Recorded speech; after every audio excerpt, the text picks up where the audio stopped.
uzaririmba n'umuntu sibyo abantu mujya muririmba cyangwa bakora mu mirimo y'Imana ubaye n'umuntu imyaka umwe imyaka 2 imyaka 3 ubona aririmba umubwira ngo yarabatijwe ujya kumva hashize imyaka nakubwiye ngo ndumva nshaka kubatizwa biba byagenza bite bisobanuye yuko uwo muntu mwabanaga muzi ko akijijwe ariko ntago yarakijijwe uwo muntu mwabanaga muzi ko yamenye Kristo ariko yari kumwe namwe ariko ku maso yakiriye igihe gituma adasobanukirwa Imana Yesu ashimwe cyane nimo kunkurikirana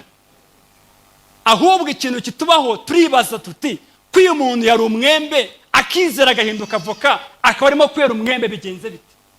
aho niho haza abantu gucira imanza bakavuga ngo ko tukuzi umukozi w'Imana ukaba urimo gukora ibi ngibi byagenze bite nuko wabwiye abantu yuko wahindutse avoka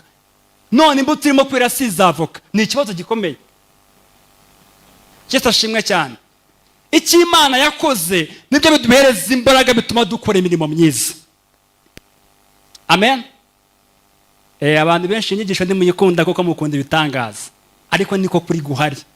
Imana yaduhaye ubugingo buhoraho biturutse muri Kristo Yesu imirimo dukora tuyikora kubera ko turi abana mu rugo ntabwo tuyikora kugira ngo tuhinduke abana mu rugo